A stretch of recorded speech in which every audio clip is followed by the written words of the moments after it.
ಏನಪ್ಪಾ ಅದು ಅಂದ್ರೆ ಹಸ್ತಮೈಥುನ ಮಾಡಿದ್ರೆ ಮಕ್ಕಳಾಗದೆ ಹೋಗುತ್ತಾ, ಇಲ್ಲ ಹಸ್ತಮೈಥುನ ಮಾಡಿದ್ರೆ ನಾವು ಸಣ್ಣ ಆಗ್ತೀವ, ಹಸ್ತಮೈಥುನ ಮಾಡಿದ್ರೆ ನಮ್ಮ ಶಿಶ್ನ ವೀಕ್ ಆಗತ್ತಾ, ಹಸ್ತಮೈಥುನ ಮಾಡಿದ್ರೆ ಫ್ಯೂಚರ್ ಅಲ್ಲಿ ಇನ್ಮೇಲೆ ಸೆಕ್ಸ್ ಮಾಡಕ್ ಆಗದೇ ಇಲ್ವಾ, ಇಲ್ಲ ವೀರ್ಯ ಖಾಲಿ ಆಗಿ ಹೋಗ್ಬಿಡತ್ತಾ ಅನ್ನೋದ್ರ ಬಗ್ಗೆ ಎಷ್ಟೋ ಗಂಡ್ಮಕ್ಳಿಗೆ ಡೌಟ್ಸ್ ಅನ್ನೋದಕ್ಕಿಂತ ಭಯನೇ ಆಗ್ಬಿಟ್ಟಿದೆ ಎಷ್ಟೋ ಗಂಡ್ಮಕ್ಳಿಗೆ. ನಮ್ ಫ್ಯೂಚರ್ ಅಲ್ಲಿ ಏನಾಗ್ಬೋದು ಇದರಿಂದ ಅಂತ. ಸೊ ಅಂತ ಎಲ್ಲಾ ಗಂಡ್ಮಕ್ಳಿಗೋಸ್ಕರ ಇವತ್ತು ನಾನು ವಿಡಿಯೋ ಮಾಡ್ತಾ ಇದ್ದೀನಿ. ವಿಡಿಯೋ ಸ್ವಲ್ಪ ಲೆಂತಿ ಇರುತ್ತೆ, ಎಲ್ಲೂ ಸ್ಕಿಪ್ ಮಾಡದೆ ನೋಡಿದ್ರೆ ನಿಮ್ಮ ಕ್ವಶನ್ಗೆ ಆನ್ಸರ್ ಸಿಗ್ಬಹುದು ಅಂತ ಹೇಳ್ತಾ ವಿಡಿಯೋ ಸ್ಟಾರ್ಟ್ ಮಾಡೋಣ. ಬಟ್ ಅದಕ್ಕಿಂತ ಮುಂಚೆ ಇನ್ನು ಯಾರೆಲ್ಲ ನನ್ನ ಚಾನೆಲ್ನ ಸಬ್ಸ್ಕ್ರೈಬ್ ಮಾಡದೆ ನೋಡ್ತಾ ಇದ್ದೀರಿ, ದಯವಿಟ್ಟು ಸಬ್ಸ್ಕ್ರೈಬ್ ಮಾಡ್ಕೊಳ್ಳಿ. ಹಾಗೆ ಪಕ್ಕದಲ್ಲೇ ಇರುವಂತಹ ಬೆಲ್ ಐಕನ್ ಪ್ರೆಸ್ ಮಾಡೋದನ್ನು ಸಹ ಮರಿಬೇಡಿ. ಓಕೆ, ವಿಡಿಯೋ ಸ್ಟಾರ್ಟ್ ಮಾಡೋಣ. ಹಸ್ತಮೈಥುನ. ಹಾಗಿದ್ರೆ ಹಸ್ತಮೈಥುನ ಅಂದ್ರೆ ಏನು, ಯಾರು ಮಾಡ್ತಾರೆ, ಯಾಕೆ ಮಾಡ್ತಾರೆ, ಎಷ್ಟು ಮಾಡಿದ್ರೆ ಒಳ್ಳೇದು? ನಾನು ಈ ವಿಡಿಯೋನ ಪಾರ್ಟ್ 1 ಅಂದ್ರೆ ಇವತ್ತು ಹಸ್ತಮೈಥುನ ಮಾಡೋದ್ರಿಂದ ಏನೇನು ಉಪಯೋಗ ಇದೆ ಅನ್ನೋದ್ರ ಬಗ್ಗೆ ಇವತ್ತು ವಿಡಿಯೋ ಮಾಡ್ತಾ ಇದ್ದೀನಿ. ಮತ್ತೆ ಹಸ್ತಮೈಥುನ ಮಾಡೋದ್ರಿಂದ ಕೆಟ್ಟದೇನಾದ್ರೂ ಇದ್ರೆ ಏನಾಗಬಹುದು ಅನ್ನೋದ್ರ ಬಗ್ಗೆ ಮತ್ತೆ ಮುಂದಿನ ವಿಡಿಯೋದಲ್ಲಿ ನಾನು ನಿಮಗೆ ತಿಳಿಸ್ಕೊಡ್ತೀನಿ. ಸೊ ವಿಡಿಯೋನ ಸ್ಕಿಪ್ ಮಾಡದೆ ನೋಡ್ತಾ ಇರಿ. ಹಸ್ತಮೈಥುನ ಅಂದ್ರೆ ಏನು? ಪಾರ್ಟ್ನರ್ ಇಲ್ದೆ ಒಬ್ಬ ವ್ಯಕ್ತಿ ತನ್ನ ಶಿಶ್ನವನ್ನ ತನ್ನ ಕೈಯಲ್ಲಿ ಟಚ್ ಮಾಡ್ಕೊಂಡು ಫೀಲ್ ಮಾಡ್ಕೊಂಡು ಸೆಕ್ಸ್ ಆಗ್ತಿದೆ ಅನ್ನೋ ಫೀಲ್ ಮಾಡ್ಕೊಂಡು ವೀರ್ಯಸ್ಖಲನ ಮಾಡೋದಿಕ್ಕೆ ಹಸ್ತಮೈಥುನ ಅಂತ ಹೇಳ್ತಾರೆ.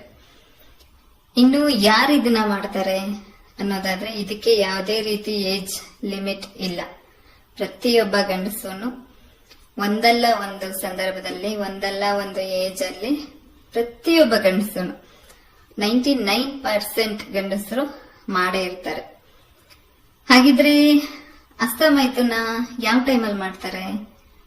ಹಸ್ತಮೈಥುನ ಅನ್ನೋದನ್ನ ನಿಮ್ಮಂತ ಟೀನೇಜರ್ಸ್ ಹುಡುಗರು ಯಾವ ಟೈಮಲ್ಲಿ ಮಾಡ್ತೀರಪ್ಪ ಅಂದ್ರೆ, ಒಂದು ರೊಮ್ಯಾಂಟಿಕ್ ಮೂವಿ ನೋಡ್ತಾ ಇದ್ರೆ, ಇಲ್ಲ ನೋಡ್ತಿರಲ್ಲ ಮೊಬೈಲ್ಗಳಲ್ಲಿ ಬ್ಲೂ ಫಿಲಂ ಆ ತರದ್ ಏನಾದ್ರು ನೋಡ್ತಿದ್ರೆ, ಇಲ್ಲ ಒಂದು ರೊಮ್ಯಾಂಟಿಕ್ ಆಗಿರೋ ಬ್ಯೂಟಿಫುಲ್ ಆಗಿರೋ ಹುಡುಗಿ ನೋಡಿದಾಗ ನಿಮ್ಗೆ ಸೆಕ್ಸ್ ಮಾಡ್ಬೇಕು ಅಂತ ಅನ್ಸುತ್ತೆ. ಅದು ನಿಮ್ಮ ತಪ್ಪಲ್ಲ, ನಿಮ್ಮ ಏಜ್ ಅಂತ ಏನಿರುತ್ತೆ ಅಲ್ವಾ, ಸೊ ಆ ಏಜ್ ಅಲ್ಲಿ ನಿಮ್ಮ ಬಾಡಿಯಲ್ಲಿ ಆಗುವಂತಹ ಹಾರ್ಮೋನ್ಗಳ ತಪ್ಪು, ಅದು ಟೆಸ್ಟೋಸ್ಟೆರಾನ್ ಅನ್ನೋ ಹಾರ್ಮೋನಿನ ತಪ್ಪು.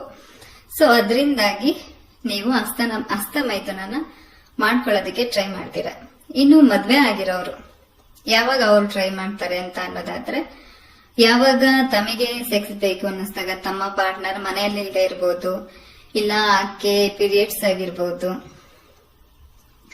ಅಂತ ಟೈಮಲ್ಲಿ ಮದ್ವೆ ಆಗಿರುವಂತಹ ಗಂಡಸರುಗಳು ಇಲ್ಲ ಅವರೇ ಹೊರಗಡೆ ಮನೆಯಿಂದ ಹೊರಗಡೆ ಇದ್ದಾಗ ಆಗಿರ್ಬೋದು, ಸೆಕ್ಸ್ ಫೀಲಿಂಗ್ಸ್ ಬಂದಾಗ ಅಂತ ಟೈಮಲ್ಲಿ ಅವರು ಹಸ್ತಮೈಥುನನ ಮಾಡ್ಕೊಳ್ತಾರೆ. ಹಾಗಿದ್ರೆ ಹಸ್ತಮೈಥುನ ಒಳ್ಳೇದಾ ಕೆಟ್ಟದಾ ಅನ್ನೋದಾದ್ರೆ, ಎಸ್, ಹಸ್ತಮೈಥುನ ಅನ್ನೋದು ಕೆಟ್ಟದು ಅಂತ ಏನಿಲ್ಲ, ಒಳ್ಳೇದೇನೆ. ಯಾವಾಗ ಒಳ್ಳೇದು? ವಾರದಲ್ಲಿ 3 ರಿಂದ 4 ಬಾರಿ ಮಾಡಿದ್ರೆ ಮಾತ್ರ ಅದು ಒಳ್ಳೇದು. ವಾರದಲ್ಲಿ ತಮ್ಗಿಷ್ಟ ಬಂದಾಗೆಲ್ಲ, ಅಂದ್ರೆ ಮೈಂಡ್ ಕಂಟ್ರೋಲ್ಗೆ ಸಿಗದೆ ಇರೋ ರೀತಿ ಯಾರದು ಅವಕ್ಕೆ ಅಡಿಕ್ಟ್ ಆಗಿರ್ತಿರಲ್ವಾ, ದಿನ ಅದ್ ಮಾಡ್ಲಿಲ್ಲ ಅಂದ್ರೆ ನಮ್ಗೆ ಊಟ ಸೇರಲ್ಲ, ಆತರ ಅಷ್ಟು ಆ ಲೆವೆಲ್ಗೆ ಅಡಿಕ್ಟ್ ಆಗಿರ್ತಿರಲ್ಲ, ಅವರಿಗೆ ಅದು ಕೆಟ್ಟದ್ದೇನೆ. ಅದೊಂದೇ ಕೆಟ್ಟದು ಅಂತಲ್ಲ, ಊಟ ಕೂಡ ಜಾಸ್ತಿ ಆದ್ರೂ ಅದು ಕೆಟ್ಟದೇ ಅಲ್ಲ. ಸೊ ಅದೇ ರೀತಿ ಹಸ್ತಮೈಥುನ ಅನ್ನೋದನ್ನು ತುಂಬಾ ತುಂಬಾ ತುಂಬಾ ಅಡಿಕ್ಟ್ ಆಗಿ ಮಾಡಕ್ ಹೋದ್ರೆ ಅದು ಕೂಡ ಕೆಟ್ಟದೆ. ಹಾಗಿದ್ರೆ ಹಸ್ತಮೈಥುನ ಮಾಡೋದು ಯಾವಾಗ ಒಳ್ಳೇದಾಗತ್ತೆ, ಇದರಿಂದ ಏನು ಉಪಯೋಗ ಅನ್ನೋದಾದ್ರೆ, ಎಸ್, ಹಸ್ತಮೈಥುನ ಮಾಡೋದ್ರಿಂದ ಉಪಯೋಗನೂ ಇದೆ. ನಿಮ್ಮ ಮೈಂಡ್ ಫ್ರೀ ಆಗತ್ತೆ ಹಸ್ತಮೈಥುನ ಮಾಡೋದ್ರಿಂದ. ಯಾವಾಗ ಟೆನ್ಷನ್ ಅಲ್ಲಿ ಇರ್ತಾನೆ ಒಬ್ಬ ಮನುಷ್ಯ, ಸೊ ಆ ಟೈಮಲ್ಲಿ ಹಸ್ತಮೈಥುನ ಮಾಡ್ಕೊಳ್ಳೋದ್ರಿಂದ ಮೈಂಡ್ ಫ್ರೀ ಆಗತ್ತೆ.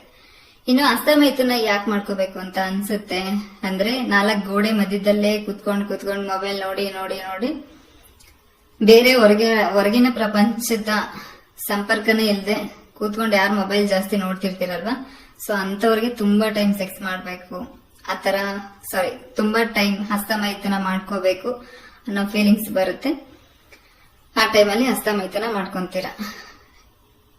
ಇನ್ನು ಹಸ್ತಮೈಥುನದ ಉಪಯೋಗಗಳು ಏನಪ್ಪಾ ಅಂದ್ರೆ, ಗೊತ್ತಿಲ್ಲದೆ, ಈಗ ನನಗೂ ಎಷ್ಟೋ ಜನ ಕಾಮೆಂಟ್ ಮಾಡಿ ತಿಳಿಸಿದ್ರಿ, ಅವನಿಗೆ ಗರ್ಲ್ ಫ್ರೆಂಡ್ ಇದ್ದಾನೆ, ಸೊ ನನಗೆ ಗರ್ಲ್ ಫ್ರೆಂಡ್ ಇಲ್ಲ, ನಾನು ಹಸ್ತಮೈಥುನ ಮಾಡ್ಕೋತಿದ್ದೀನಿ ಅಂತ. ಎಸ್, ಗರ್ಲ್ ಫ್ರೆಂಡ್ ಇಲ್ಲದೆ ಎಷ್ಟೋ ಜನ ಬೇರೆ ಗೊತ್ತಿಲ್ದಲೇ ಇರೋ ಹೆಂಗಸರುಗಳ ಸಂಪರ್ಕ ಮಾಡೋದಕ್ಕಿಂತ, ಇನ್ನು ಕಾಲ್ ಗರ್ಲ್ಸ್, ಯಾರೋ ಒಬ್ಬ ಹುಡುಗ ಮೆಸೇಜ್ ಮಾಡಿದ್ದ ನನಗೆ, ಕಾಲ್ ಗರ್ಲ್ಸ್ ಹತ್ರ ಹೋಗ್ಬೋದಕ್ಕ ಅಂತ. ಹೋಗ್ಬೋದು, ಬಟ್ ಸೇಫ್ಟಿ ಪ್ರಿಕಾಷನ್ಸ್ ಇಲ್ಲದೆ ಹೋಗೋದು ಕೆಟ್ಟದ್ದು.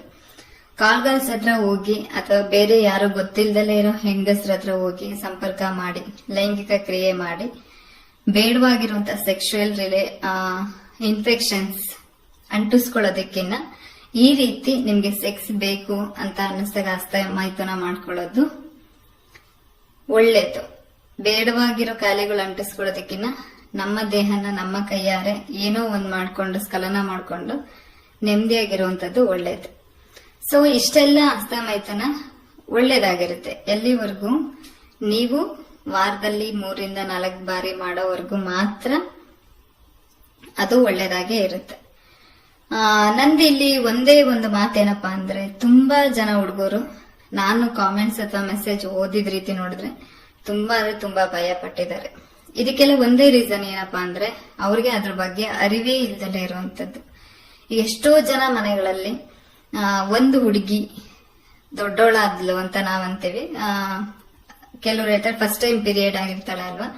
ಸೊ ಅಂತ ಹುಡುಗಿಗೆ ತಾಯಿ ಆದಂತವಳು ಮಂತ್ಲಿ ಇನ್ಮೇಲೆ ನೀನ್ ಹಿಂಗೆ ಇರ್ಬೇಕು, ಅಥವಾ ನಿನ್ನ ಬಾಡಿಯಲ್ಲಿ ಆಗುವಂತ ಚೇಂಜಸ್ಗಳು ನಿನ್ಗೆ ಗೊತ್ತಾಗ್ತಾ ಇರ್ಬೇಕು, ಇಲ್ಲ ಹೊರಗಡೆ ಪ್ರಪಂಚದ ಜನದ ಜೊತೆ ನೀನ್ ಹಿಂಗೆ ಇರ್ಬೇಕು, ಪ್ರತಿಯೊಂದನ್ನು ಒಬ್ಬ ತಾಯಿ ಹೇಳ್ಕೊಡ್ತಾಳೆ. ಆದ್ರೆ ಗಂಡ್ಮಕ್ಳಿಗೆ ಯಾರು ಹೇಳ್ಕೊಡೋರು ಇರಲ್ಲ. ಸೊ ಅವ್ರಿಗೇನೋ ಅವ್ರಿಗೆ ಅನ್ಸಿದ್ದನ್ನ ಮಾಡಿ ಈ ತರ ತಲೆಗೆ ಹುಳಗಳನ್ನ ಬಿಟ್ಕೊಂಡು ಕೊರಗೋರೆ ತುಂಬಾ ಜನ ಜಾಸ್ತಿ ಆಗಿದ್ದಾರೆ. ನಂದೊಂದು ರಿಕ್ವೆಸ್ಟ್ ಏನಪ್ಪಾ ಎಲ್ಲ ತಂದೆಯಂದರಿಗೂ ಅಂದ್ರೆ, ಈಗ ಹೇಗೆ ಒಂದು ಚಿಕ್ಕ ವಯಸ್ಸಿನಲ್ಲೇ ತನ್ನ ತಾಯಿ ಆದಂತವಳು ಮಗಳಿಗೆ ಹೇಳ್ಕೊಡ್ತಾಳೆ, ಅದೇ ರೀತಿ ನೀವು ನಿಮ್ಮ ಮಗಂಗೆ ಹೇಳ್ಕೊಡ್ಬೋದಲ್ವಾ. ಸೊ ಹೇಳ್ಕೊಡೋದ್ರಲ್ಲಿ ತಪ್ಪೇನಿಲ್ಲ. ಯಾಕೆ ಅಂದ್ರೆ ಎಲ್ಲ ತಂದೆಯರಿಗೂ ಈ ಎಕ್ಸ್ಪೀರಿಯನ್ಸ್ ಏನು ಹಸ್ತಮೈಥುನದ ಎಕ್ಸ್ಪೀರಿಯನ್ಸ್ ಆಗೇ ಇರುತ್ತೆ. ಸೊ ನೀವ್ ಅದನ್ನ ಹೇಳ್ಕೊಡೋದ್ರಲ್ಲಿ ತಪ್ಪೇನಿಲ್ಲ ಅಲ್ವಾ. ಅವರ ಅಂಗಾಂಗದ ಬಗ್ಗೆ ಇರ್ಬೋದು ಅಥವಾ ಅವ್ರು ಮಾಡ್ಕೊಳ್ಳೋ ಕ್ರಿಯೆ ಬಗ್ಗೆ ಆಗಿರ್ಬೋದು, ಪ್ರತಿಯೊಂದನ್ನು ನೀವೇ ಅವ್ರಿಗೆ ಅರಿವು ಮೂಡಿಸಿದ್ರೆ ಅವರು ಬೇರೆ ಯಾರ ಹತ್ರನೂ ಹೇಳ್ಕೊಂಡು ಕೊರಗೋ ಅವಶ್ಯಕತೆ ಇರಲ್ಲ ಅಂತ ಇದು ನನ್ನ ಒಪಿನಿಯನ್ ಅಷ್ಟೆ. ಯಾಕೆಂದ್ರೆ ತಾಯಿ ಆದವಳು ಮಗಳಿಗೆ ಹೇಳ್ಕೊಡ್ತಾಳೆ ಅಂದ್ರೆ ತಂದೆ ಆದವರು ಮಗನ್ಗೆ ಹೇಳ್ಕೊಡೋದ್ರಲ್ಲಿ ತಪ್ಪಿಲ್ಲ ಅನ್ನೋದು ನನ್ನ ಭಾವನೆ. ಸೊ ಇವತ್ತಿನ ವಿಡಿಯೋನ ನಾನು ಇಲ್ಲಿಗೆ ಕೊನೆ ಮಾಡ್ತಾ ಇದ್ದೀನಿ. ಮುಂದಿನ ವಿಡಿಯೋದಲ್ಲಿ ಯಾರು ಅತಿರೇಕಕ್ಕೆ ಹೋಗಿ ಹಸ್ತಮೈಥುನ ಮಾಡ್ಕೊಂತ ಇದ್ದೀರಾ, ಏನ್ ಪ್ರಾಬ್ಲಮ್ ಆಗ್ಬೋದು ಅನ್ನೋದ್ರ ಬಗ್ಗೆ ಮತ್ತೆ ಮುಂದಿನ ವಿಡಿಯೋದಲ್ಲಿ ಹೇಳ್ತೀನಿ. ಸೊ ಅಲ್ಲಿವರೆಗೂ ವೆಯ್ಟ್ ಮಾಡ್ತೀರಿ ಅಂತ ಹೇಳ್ತಾ ಇವತ್ತಿನ ವಿಡಿಯೋನ ಇಲ್ಲಿಗೆ ಎಂಡ್ ಮಾಡ್ತಾ ಇದ್ದೀನಿ.